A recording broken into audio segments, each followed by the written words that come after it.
A recent report suggests that the Brewers are, quote, cracking the door open to trading Freddie Peralta, which means this is the time for David Stearns to bust through that door and get the Mets a new ace.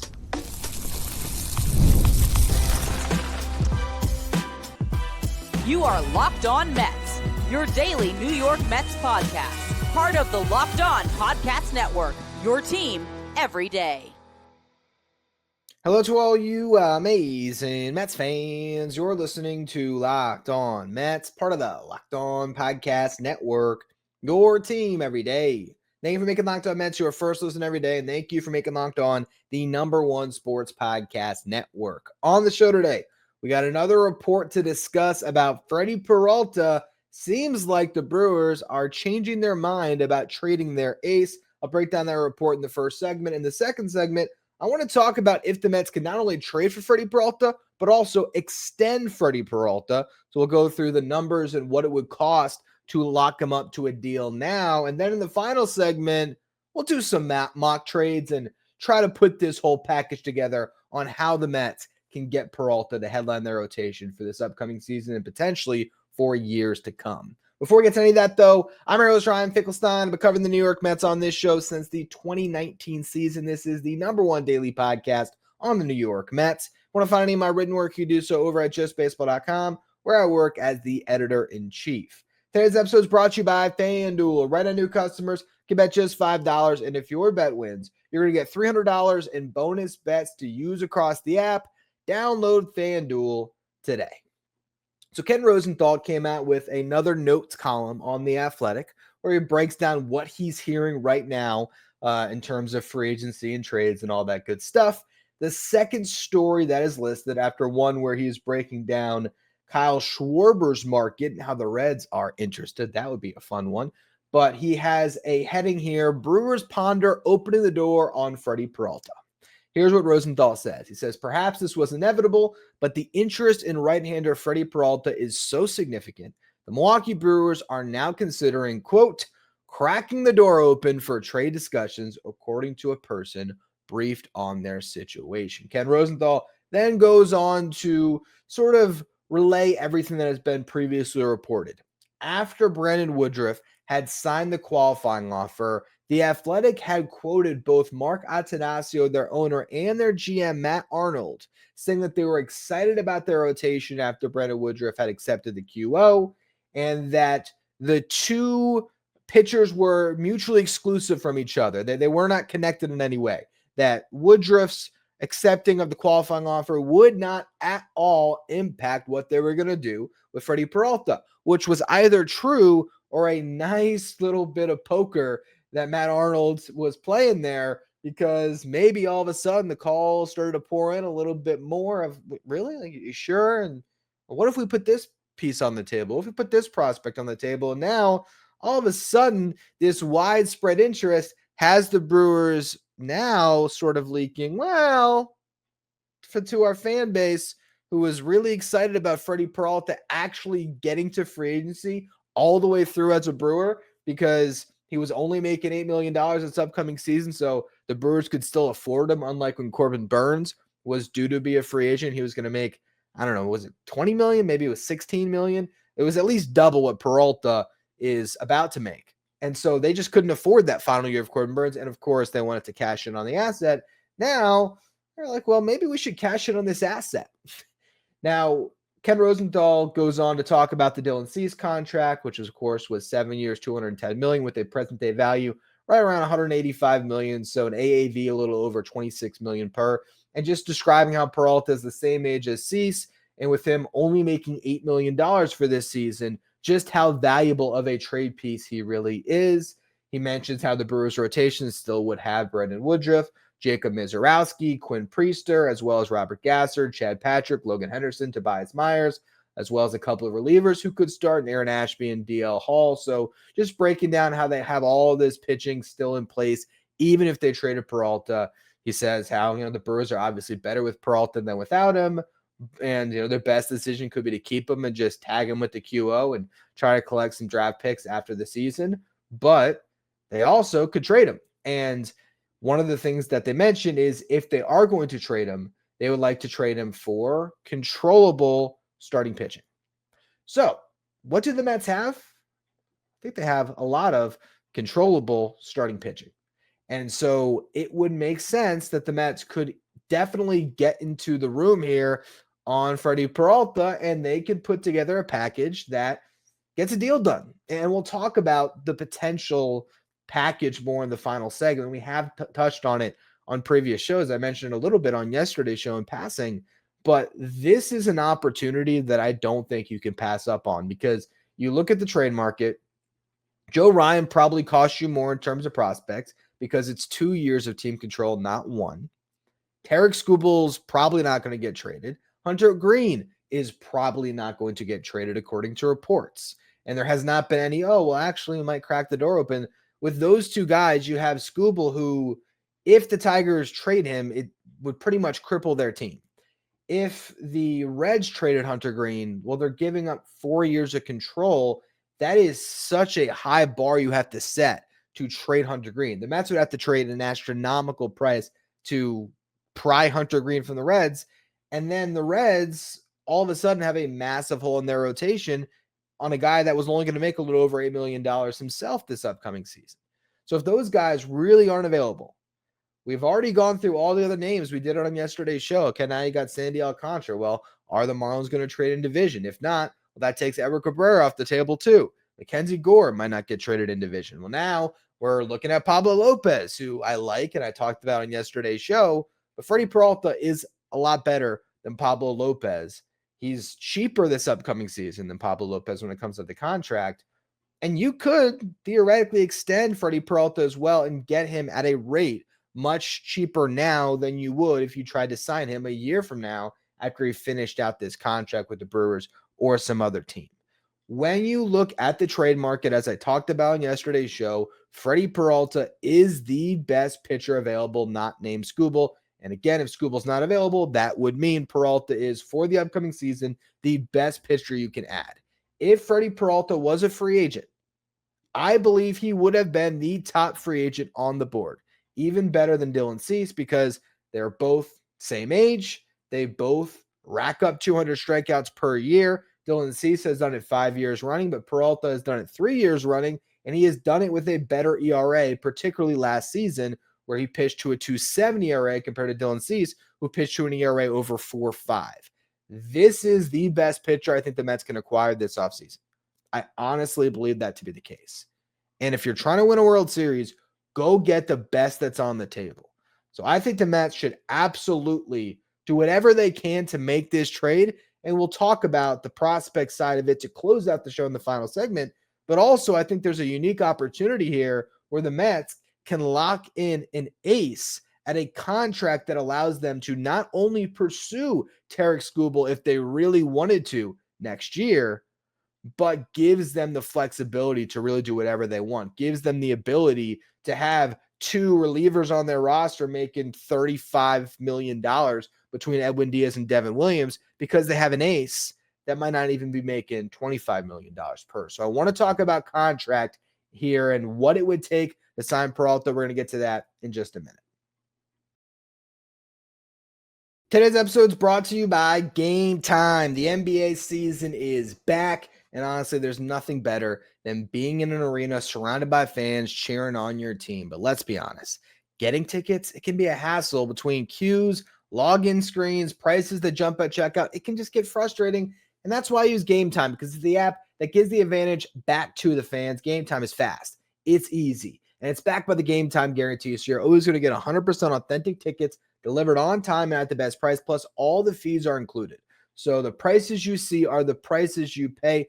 The app's just so easy to use. You can view your seat before you buy, so you know exactly what to expect when you arrive. You also have zone deals, which are awesome because you can just pick a section instead of picking specific seats.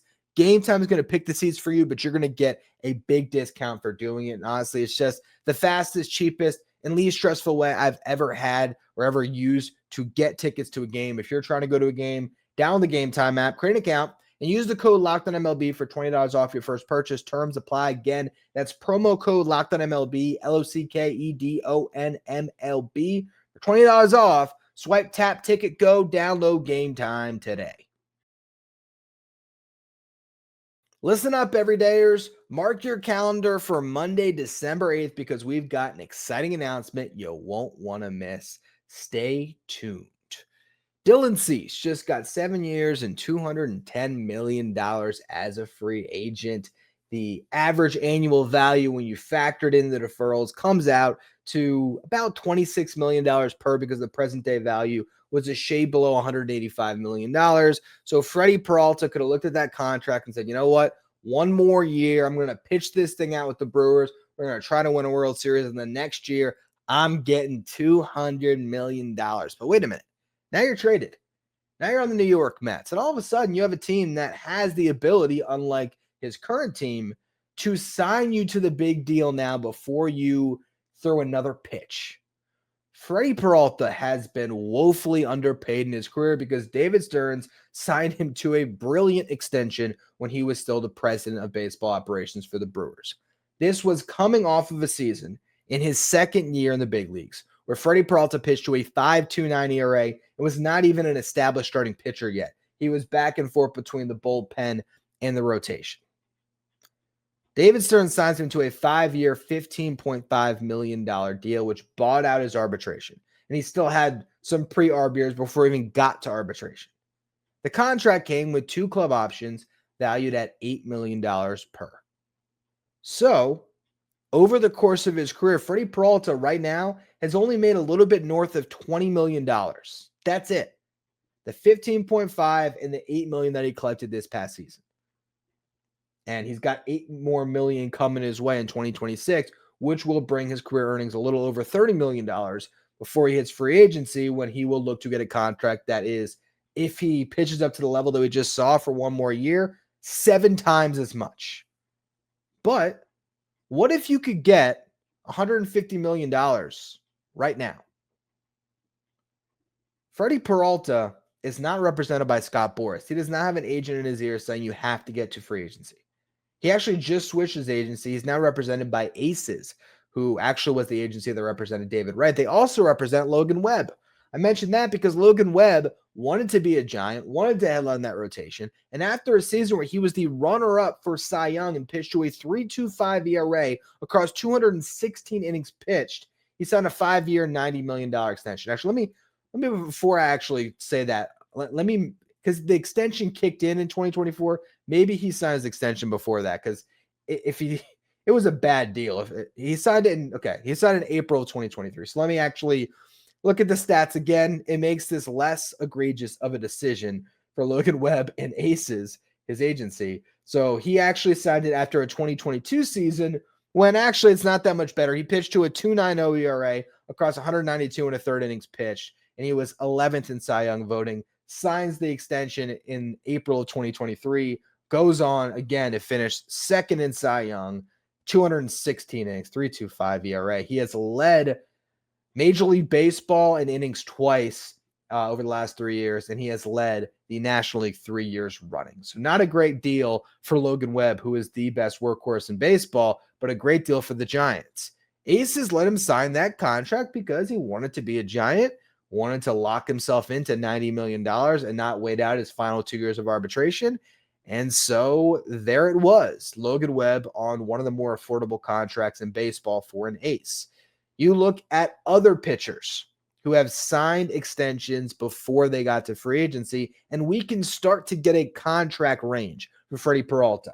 Last year, Garrett Crochet gets traded to the Red Sox. They immediately signed him to a 6-year, $170 million extension with a $4 million signing bonus. Now, the interesting part about that extension, it did not trigger until this upcoming season.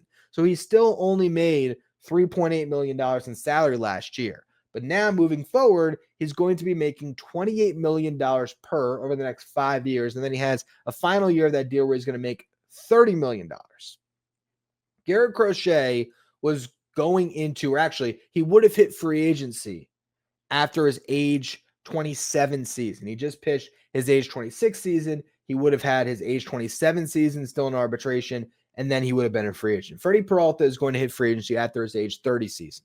So because of that, he cannot expect when he gets to the market to make out in the same way that Crochet would have if he got all over there. So I don't think that you have to give him exactly what Crochet got, because the upside of free agency for Crochet at his age was so immense that he was able to get a great deal out of the Red Sox. I think it probably comes in a shade below that.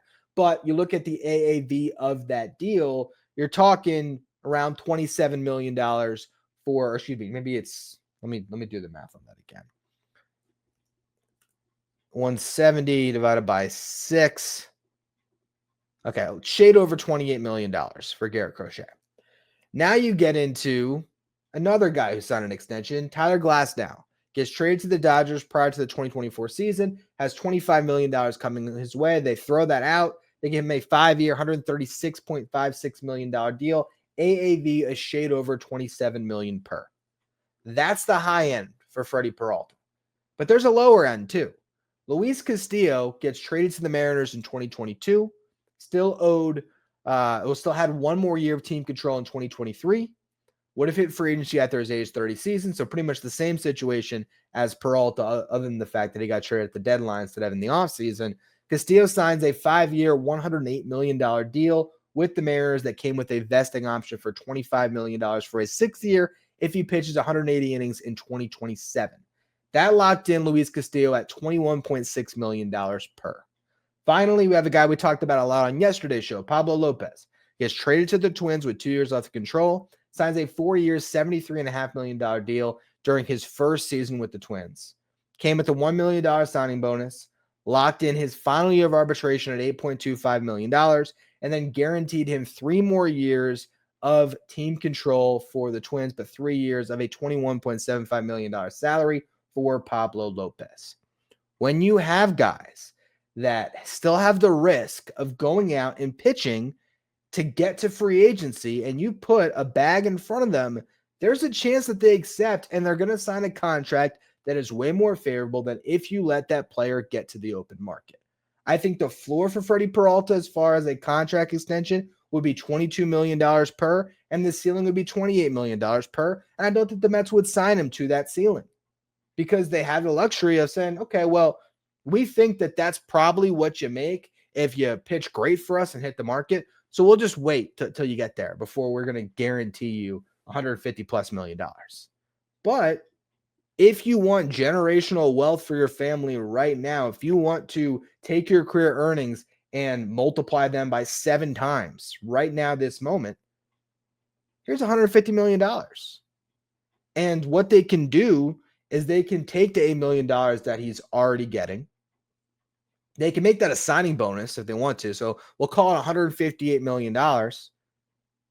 And you make it a 7-year deal, the 1 year that he already has and his 6 free agent years.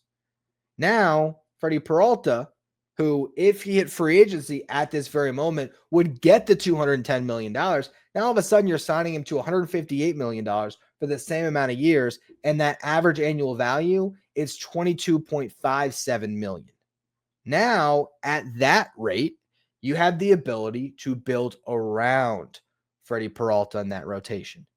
If you have another bad year, or if you just want to go more all in on your rotation after the season, you can pair Tarik Skubal with Freddie Peralta and Nolan McLean and have an unbelievable rotation. But you may not even have to do that because McLean establishes himself as a true ace.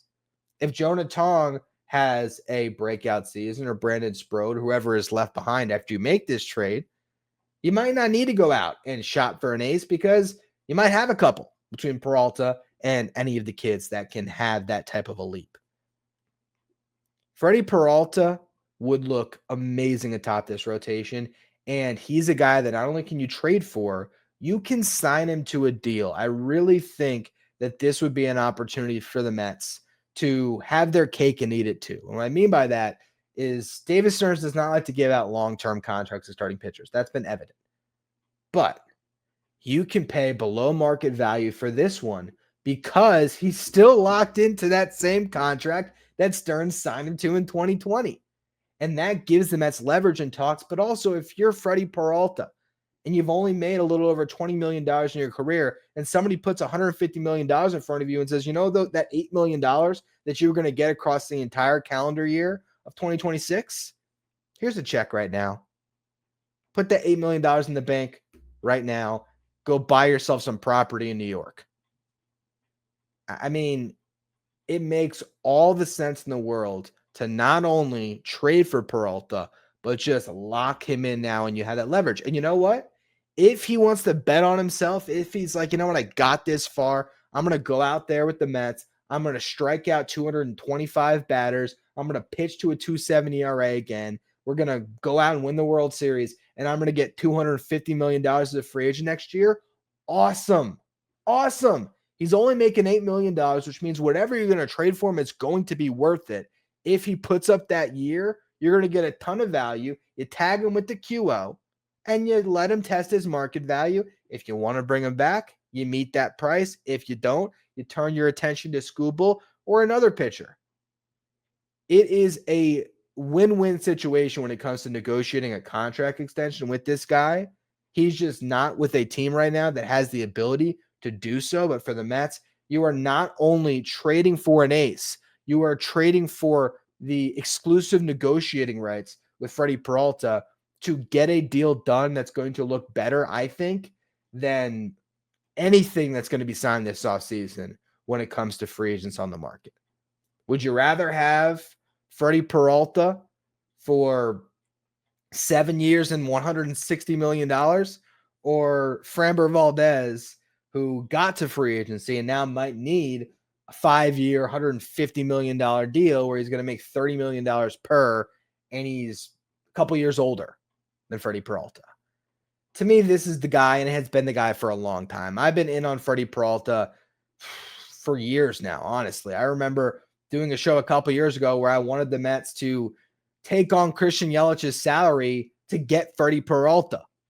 And I talked about, I think it was before the 2024 season, how it made sense. The Brewers could get off of a contract that cripples them, and the Mets can get an ace.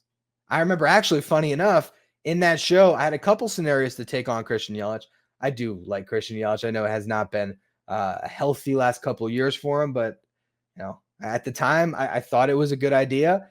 And the two pitchers that I wanted to be included so that the Mets would take on the salary, it was either Freddie Peralta or Devin Williams. Well, now both of them could be New York Mets. So I think it's a really fun scenario. I hope the Mets can get it done. But what we're going to talk about in the final segment here is how can they roll through some mock trades here that make sense for the Mets and also make sense for the Brewers to pull the trigger on a deal.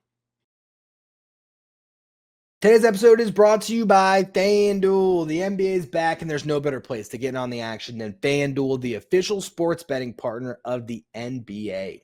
Even if you miss the start of the game or you want to ride the hot hand, FanDuel has live bets on everything from who will score next to fourth quarter comebacks. Plus, you can even combine your live bets into a same-game parlay for a shot at a bigger payout. It keeps every game exciting, especially when your team is making that late push. Right now, FanDuel is giving new customers $300 in bonus bets when your first $5 bet wins. So head to FanDuel.com to sign up and play your game with FanDuel, the official sports betting partner of the NBA. If you're an everydayer that always tunes into the show, make sure you become a Locked On Mets insider. It's our texting service. We get updates from me anytime news breaks on the Mets. You can ask me questions anytime. Take part in our Locked On Mets sign photo giveaways and get the lineup graphics sent to your phone each day so you know who's in the starting lineup without ever having to go on social media. I know I've done mock trades for Freddie Peralta before, but I wanted to refresh them with what we know now about where the Mets are and the different moves that they can make. So the way I look at it, there are a couple different ways that you get Freddie Peralta. They want controllable starting pitching. So I think these packages that you're trading, it can be led by arms. You don't necessarily have to give up Jet Williams or AJ Ewing or Ryan Clifford to get Freddie Peralta. You could trade two pitching prospects instead, and that would probably be more attractive to the Brewers than if you give them a pitcher and a position player based on what was reported. So there's a couple ways you can go about it. You can give them the highest upside arm possible in Jonah Tong. You can give them a instant impact arm in Brandon Sproat, or you can get super creative and give them Brandon Sproat a bunch of cash and Kodai Senga, which we're going to save that one for last. We'll start off with trading Jonah Tong. If I'm the Mets, I am not fazed by, 4 starts, 5 starts? I think Tong got 5, Sproat got 4. I'm not fazed by 5 Jonah Tong starts when he was rushed up to the big leagues, and I don't think the Brewers would be either. You are talking about the guy that was the most dominant pitcher in minor league baseball this past season with Jonah Tong. He would be a dream trade candidate for any team. To get their hands on a 22-year-old with the stuff that Jonah Tong has, yes, there's work that still has to be done. He may very well, or he probably should, start the upcoming season in AAA because he only made 2 starts there. But Jonah Tong is still more valuable than Brandon Sproat. And I would say fairly, that was going to be worded horribly, fairly more valuable. I would say there's a good bit of difference in terms of ceiling with Jonah Tong and Brandon Sproat. I don't think that Brandon Sproat has an ace outcome. I think the most likely outcome for Brandon Sproat is a good number 4 starter. And when I say that, fans hear that and they think, a 4 starter? A 4 starter? Like, what is that? Look, when I say a 4 starter, you have to understand that there are only a few guys who are true aces in Major League Baseball. Most guys are really number 2s that are at the front of the rotation because there's probably not 30 true aces in Major League Baseball. It's just really tough to get to that level of being considered an ace. Then you have a front line, number 2, number 3 type, and then you get to more mid to back of the rotation starters. Brandon Sproat has an outcome where, yeah, sure, he could be better than a 4. I'm just saying the most likely outcome is that he would be like a good 4 starter, which is not a bad thing. David Peterson has gotten to that point where I'd say he's a good number 4 starter. If Brandon Sproat gives you 3 seasons across his 6 years of control where he pitches 180 innings to a 4 ERA, that's incredibly valuable.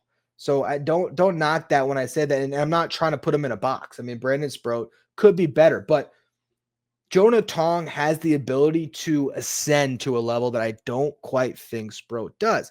At least that's how I view it, and I think that's how some scouts view it. So for the Brewers, I think you can look at Tong and say, man, this guy is an upside play that we want to bet on. With Sproat, it's okay, he can help us this upcoming season, and we have him under control for 6 years. He's going to be part of our rotation.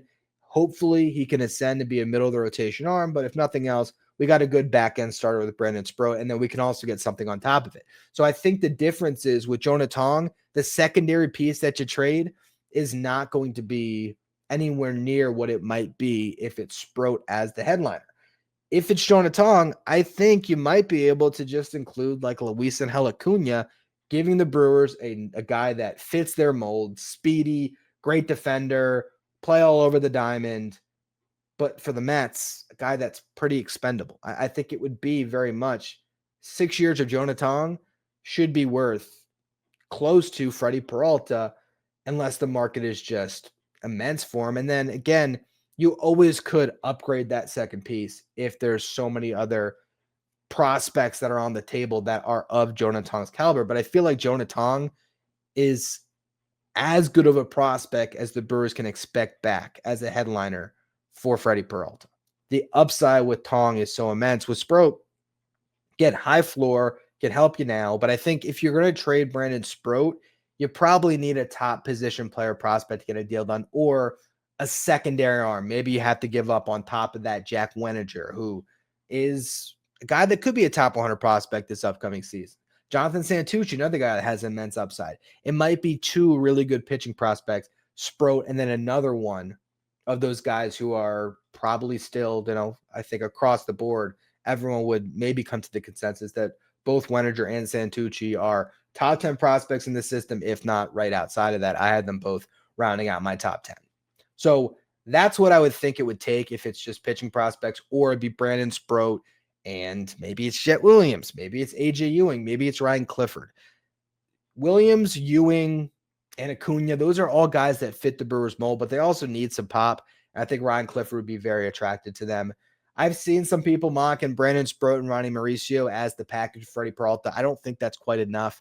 I think the Mets are probably better off just seeing what it looks like for a year here with Ronnie Mauricio and then trading him right now. I don't think he has the value that a prospect might, with Ryan Clifford having no big league struggles whatsoever on his resume, right? So those are the two main types of trades that I think could come together for Freddie Peralta. It's either Jonah Tong and a secondary piece that's a lot easier to stomach, or it's Brandon Sproat and another top prospect that's going to hurt a lot to trade. But if you get this guy at $8 million for this upcoming season to be your ace, it's going to cost a lot to get that type of a player in the door. But once you do, if you extend him, who cares what you gave up to get him? You have a really good pitcher locked in on a fair price. The final mock trade is a crazy one, and I touched on this, I believe, on yesterday's show.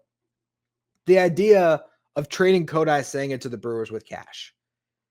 They're looking to save some money. They're looking for controllable starting pitching. What if you said, okay, you're going to get Brandon Sproat, but that's the one prospect we want to trade. We're also going to trade you Kodai Senga. They're like, oh, well, Kodai Senga is making more than Freddie Peralta. Why would we do that? Oh, did I not mention? We're going to kick in $14 million cash. Kodai Senga is owed $28 million over the next 2 seasons. Plus, he has a $15 million club option after that. For the Brewers, if Senga was pitching at his best, that's an affordable pitcher. But if they're trying to shed salary in this so that maybe they can go out and get a bat or do some other things, you could give them $14 million for Kodai Senga.